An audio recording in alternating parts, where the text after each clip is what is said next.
مگر این پزشکا سوگند نخوردن؟ قسمشون رو مصادره کردن، نیتشون رو آلوده کردن. پزشک شده جلاد، قاتل.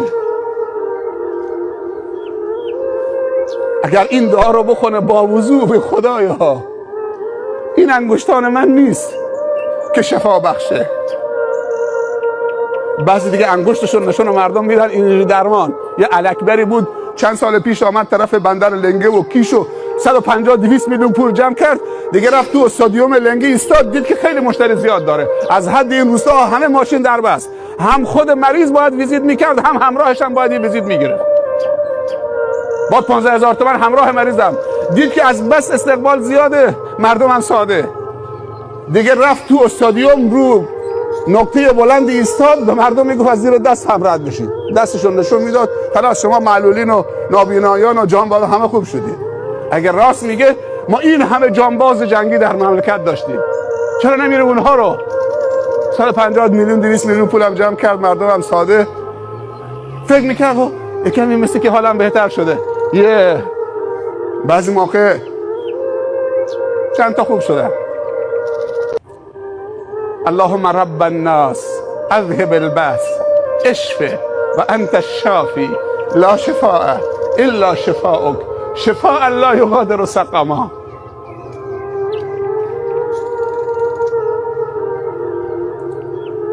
دست بذاره رو اون محل درد، این دعا رو بخونه با وضو. لا بس طهور ان شاء الله، چیزی نیست، پاک کننده است. اگر علما این نیت نسبت به خلق خدا داشته باشن، عالم فکر میکنه اگه بهشتی وجود داره خودشه. مردم همه جهنمی هستند، همه گمراه هم، باید سخنرانی من بشنون تا خوب بشن. چه بسا سخنران محتاج یک دعای خیر این بچه است. این بچه کی آمده که صف اول نشسته؟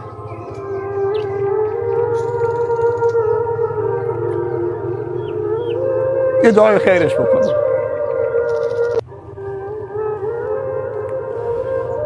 همه محتاج رحم خدا هستیم، کسی از کسی بهتر نیست. در بازه معیت خدا رو همراه خودمون بکنیم. و ما رمیت اذ رمیت ولکن الله رما. با نیت خیر، محبت، اخلاص، قصد خیر به بندگان خدا، قدم خیر، تلاش خیر، توکل به خدا، خدا رو همراه خودت بکن، خدا کمکت میکنه. هیچ موقع در راه دعوت نمیمیری توش. اگر الله یارن هیچ غم نین، اگر دشمن هزارن هیچ غم نین. ان تنصر الله ینصرکم ان الله یدافع عن الذین آمنوا.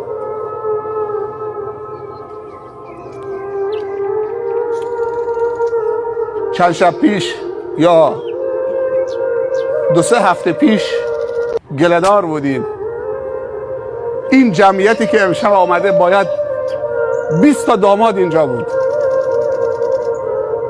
من یادم میاد به همین عزیزمون، اسمش کیه؟ داماد امشب یعقوب. حدودا 1-2 ماه پیش گفتم یعقوب کمتر از 5 تا من نمیام درگاهنا. گفت حالا اگر تنها شدم چی؟ ولی من دوست دارم بیای. رفتیم گله‌دار، 1-2 تا از بچه‌های درگاه هم همراهمون بودن. 21 داماد، 10 تا صندلی این طرف، 11 تا صندلی این طرف، 5-6 هزار نفر جمعیت، شیعه و سنی، همه بزرگان و مسئولین از 2 طرف همه نشسته بودن. یه بزرگ هم وسط راهو باز کرده بود، جلو افتاده بود. 21 داماد همه یک دست لباس دنبال هم چهمی آمدن، با سلوات اونها رو بدرقه میکردن. آمدن مثل یک دسته گل روبروی جمعیت نشستن. نمیدونی چقدر فرشته و ملائکه اونجا خودشو به زمین میزد که از این صحنه فیلم برداری بکنه، از این سوژه زیبا و دیدنی فیلم برداری بکنه. یعنی 42 تا طایفه اونجا با هم فکر و همدل و همراه شدن، با سلیقه های مختلف. یکی مادر بزرگش میگه من به دلم میاد، عروسی با هم نه. یکی پدر بزرگش میگه نه خوب نیست، عاقبت به خیری نداره. چی نداره؟ ولی با این وجود 42 تا طایفه با پدر بزرگاشون با مادر بزرگاشون تسلیم امر خدا شده بودن، مثل دسته گل نشسته بودن. مردم لذت بردن واقعا. ما خودمونم به وجد آمدیم. قابل تحسین بود.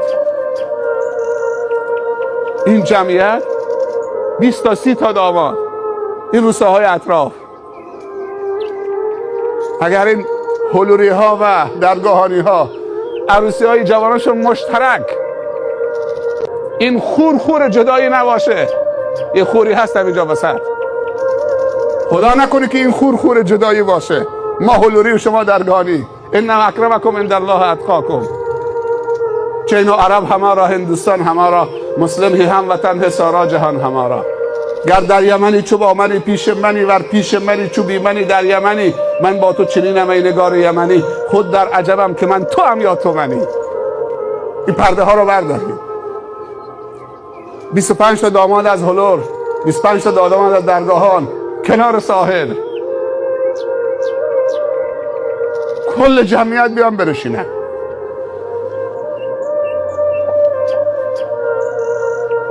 امشب واقعا چقدر ادب بر این جلسه حاکمه،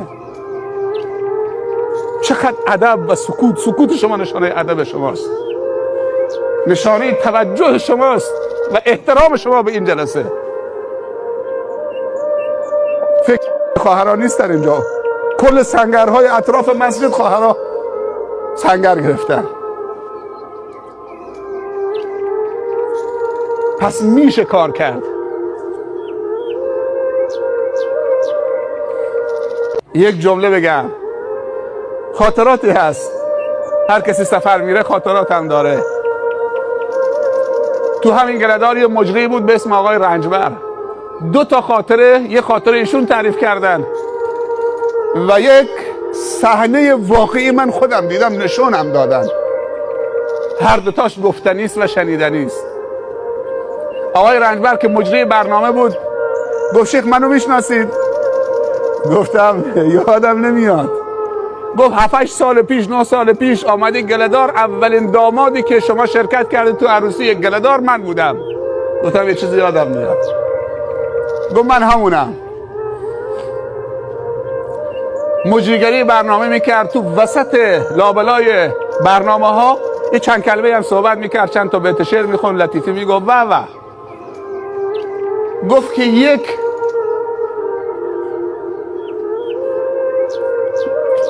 مقوله از آبا و اجداد و قدمای گله‌دار نقل بکنم براتون. گفت که آبا و اجداد ما میگفتن، خوب دقت بکنید، پدرها و ریش سفیدان تأیید میکنن این حرفو. میگفت آبا و اجداد ما میگفتن در قدیم اگر کسی مشکل سختی داره که صعب العلاجه و نیاز داره که خدا دعاشو مستجاب بکنه، جوانا خوب گوش بدن، شخصیت شما اینه. میگفتن اگر کسی مشکلی داره که صعب العلاجه، هیچ کس نمیتونه حل بکنه، فقط باید خدا حل بکنه و واسطه بین خدا یک دعای مستجابی باشه. کسی که دعاش به درگاه خدا ردخور نداشته باشه و پرده بین او و بین دعاش و بین خدا نباشه. میگه قدما آبا و اجداد ما میگفتن اگر میخواید دعات مستجاب بشه برید پیش تازه دامادا و تازه عروسایی که تو حجله نشستن، در حجلهشون رو بزنید، مشکل داریم برای ما دعا بکنید تا خدا مشکل ما رو حل بکنه. من این جمعه نه جمعه گذشته 10 تا داماد تو گروه بود، از اونجا آمدم روز جمعه نماز جمعه رفتم جزیره هرمز، همین خاطره رو گفتم. یه برادر دو کارمردی 45-50 سال صف جلو نشسته بود. وقتی گفتم که میگفتن قدمای ما، بزرگان آبا و اجداد ما میگفتن اگر میخواد دعات مستجاب بشه برو پیش تازه دامادی که تو حجله است، تازه عروسی که تو حجله نشسته، ازش التماس دعای خیر بکنید. گفتم شما قبول دارید؟ میدونی چه عکس العملی نشون داد؟ اینطوری کرد نه ما قبول نداریم. چقدر ظلم به دامادای جدید ما شده، چقدر دامادامون رو مصادره کردیم. از مستجاب و دعایی. امروز یک مسلمان میگه من نه دعای داماد قبول ندارم، چون داماد شب عروسی سکرانه، داماد مسته، داماد نماز نخونده 2 روز از زمانی که حالا بالاخره تدارک برای عروسی، داماد وقت نماز خوندن نداره.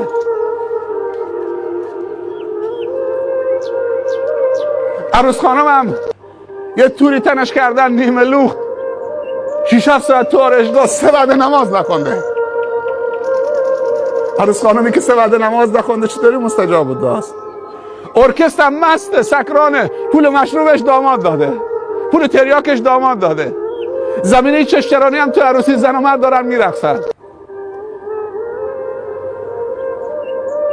اکثر دامادای امت اسلامی در جهان اسلام امروز اینطوری هست.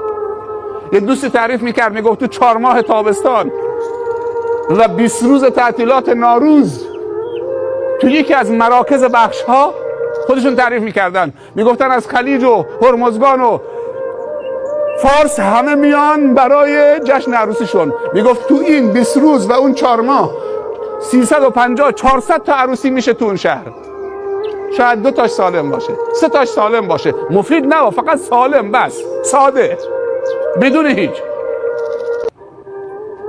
باقی میگه شب 7 تا 8 تا زن و مرد از آن صبح میگه دست از رقصیدن نمیکشد. زن و مرد با هم دوست دارن برقصن. زنها نیمه لخت و عریان بی حجاب، ارکستر مست، میگه زنها برقصن تا من بخونم. موسیقی و شراب و رقص و زن، این 3 تا اگر با هم دست دادن ریشه ایمانو میسوزونن. این مجلس بده نه، چون اون آفتا نداره. ناموس تو حفظ شده امشب. یعنی طرف گفته با خیال راحت بیا تو عروسی من، نه شرابی هست، نه چشمچرانی هست، نه کثافت بازی، نه اسراف، نه معصیت خدا. بیا من تضمین میکنم که حرمت تو حفظ بشه. اما بعضی دعوتنامه میفرستن. عروسی زنانه تو سالن امروز افتضاحست. خیلی ها فکر میکنن تو سالن محصوره، افتضاحست. خیلی احتیاط بکنن وقتی زنهاتون رو حتی به سالن میفرستید، به صرف این که عروسی زنانه است. چه دیدی بوده تا 50 سال پیش تو گله‌دار و تو همین جزیره. در حدیث قدسی پیامبر صلی الله علیه و سلم میفرمایند که خداوند تعهد داده، گفته بر من واجبه که از 3 نفر حمایت بکنم. این 3 نفر رو بشماریم. از 3 نفر خدا گفته که واجب من ازشون حمایت میکنم، تعهد میدم ازشون حمایت بکنم. 1 مجاهدی که اسلحه دست میگیره برای رضای من و برای نصرت دین من و نشر دین من و قلع و کم کردن کفر و شرک و فساد و ظلم در دنیا حرکت میکنه. این بر من واجبه. دنبال غنیمت نیست، دنبال مال نیست، دنبال پست و مقام و شهرت نیست. برو بجنگ، اگه پیروز شدی تو رو فرماندار میکنی، تو رو فلان فرمانده فلان میکنی. نه، فقط برای نصرت دین خدا. گفته بر من واجبه که نصرتش بکنم. و ما رمیت اذ رمیت ان تنصر الله ینصرکم والذین جاهدوا فینا لنهدینهم سبلنا و ان الله مع هم معیته. از خدا بخواهید که این معیت رو برای شما. شاید خدا شما رو رحم بکنه با نیت پاکتون، اما خدمتی به خلق خدا نکردی، فقط برای خودت خوب بودی، سالم بودی. این کمال نیست که فقط برای خودت خوب باشی، برای خانوادت تنها خوب باشید. تو که میتونی برای همه خوب باشید. نفر دوم کیه؟ پیامبر صلی الله علیه و سلم میفرمایند خداوند گفته اگر جوانی که موانع ازدواج سر راهش خیلی سنگینه، فشار ازدواج و شهوتم اونقدر بهش فشار میاره قابل کنترل نیسته، هر دری میزنه بازم مانع. و خیلی از این موانع داماد شدن جوانا که به خاک و خون کشانده میشوند، مانع اصلیشون پدر و مادر عروس و پدر و مادر داماده.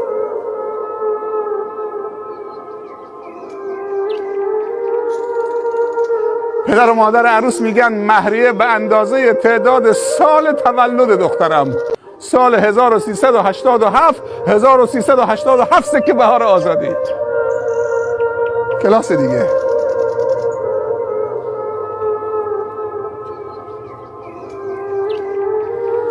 پیامبر صلی الله علیه و سلم میفرمایند هرچی اسباب ازدواج کمتر، آسانتر، میسرتر بگیرید، هرچی مخارج زن و عروس کمتر باشه، مهریش کمتر باشه، اون زن با برکت تره، مملو از برکته. و هرچی مسائل مادی و اسراف و تو عروسی و ولخرجی بالاتر ببرید، آمار برکت رو میاری پایین تو زندگی خودت و نوهات و اولادت. یا باید حرف خدا و رسول خدا گوش بدیم، دنبال برکت ازدواج باشیم. یکی از برکت های ازدواج عفته. امروز تو جشن عروسی که جشن عفت بی عفتیه، چشم‌چرانی و کثافت بازی است. مردم جمع میکنن به جایی که خودش تنها نظر به ناموس خودش داشته باشه، مردم جمع میکنن که اونجا نظر به ناموس مردم داشته باشن. چی بی عفتی از این بالاتر؟ بحث گدایی نیست. پیامبر صلی الله علیه و سلم میفرمایند شما نمیدونید برکت غذا تو کدوم قسمت از بشقابه. حتی دانه های آخر هم بگیرید، اگر افتاد رو سفره هم جمع کنید، تو چربی ته بشقاب هم بلیسید، چون برکت غذا پخشه. نه اینکه پیامبر گدا گشنه است، چیزی به چشم ندیده. این ارزش به نعمت خداست، احترام به نعمت خدا. آدم یه روز گیر میفته. اونایی که سفر دریا میرن قایق، تکه نون خشک، اون گوشه نون خشک هم تو دریا نمیندازن، چون احتمال داره موتور خراب بشه. بعضی موقع گیر میکنن، محتاج همون نون خشک میشن، تا 3 روز میخورن. قدر عافیت کسی داند که به مصیبتی گرفتار آید. همه این جمع تلاش بکنن که عزت و احترام و تقوا و شخصیت دامادا رو دوباره بهشون بر بگردونیم، تا مستجاب و دعا بشن دامادای مجالس عروسیمون. خداوند گفته نفر دوم بر من واجبه از جوانی که میترسه در زنا و فحشا بیفته، پناه میبره به ازدواج، یعنی پناه آورده به من. گفته من از فضل خودم اونو غنی میکنم، اگر فقیر باشه بی منت بندگانم. از در غیب و از فضل خودم. و انکحوا الایام منکم والصالحین من عبادکم ان یکونوا فقراء یغنیهم الله من فضله. اگر فقیر بودن، من از فضل خودم اونها رو غنی میکنم، بی منت بندگانم. ولی آقا میخواد عروسیشو سالم برگزار بکنه. مثل این عروسی دوستا و رفقا و قوم و خویشاش و عموش و داییش میاد در گوشش، اگه تو پول نداری بخیل، ما خودمون خرج ارکستر میدیم، ارکستر پذیرایی با ما پول میدیم. این ملاها رو دعوت نکن که عروسی میشه ماتم. ولی ثابت کرده تو آخر الزمان که عروسی های اسلامی پرطرفدارترین عروسی ها تو جنوبه. ولی نزدیک 1 ماه پشت سر هم، شاید بعضی شبها استراحت بوده، وگرنه پشت سر هم از 21 بوده، 10 تا بوده، 4 تا بوده، 2 تا بوده، 3 تا بوده، همجور داره میره. و دوستانم هم دارن میرن، اونایی که ما خبرم نداریم دارن میرن.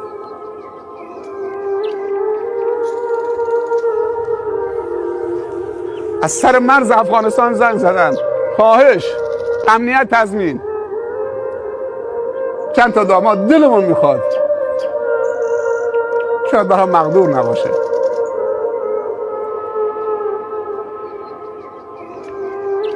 اگر باشه انشالله خیرین حمایت بکنن، چند تا باند خوب، دستگاه خوب، یه ویدیو پروژکتور خوب با پرده خوب. این عبدالستار دیگه ابتکار خودش امروز گفت من میخوام دستگاه ها بیارم. وقتی خبرم شد دستگاه با خودش آورد. دوستان گفتن البته پرده اینجا بوده، پرده پروژکتور، ولی خب ما نمیفهمیدیم دیگه، نمیدونم پارچه از کجا آورده. بالاخره یه پروژکتوری، یه صفحه پروژکتور هم نصب کرد. الان شما چون اینجا صحنه بلند نیست، خیلی عزیزان اونجا نشستن، یکی از علتایی که اینا ایستادن چون صحنه رو نمیدیدن. اگه صحنه یکم بلندتر بود همه میدیدن. چیز خوبیه. میشه میان برنامه اناشید اسلامی تو اندونزی، تو مالزی، تو نمیدونم کشورهای عربی، امروزه که اینترنت هست، کانال هایی هست که همه اناشید اسلامیه، میشه پخش کرد برای تنوع.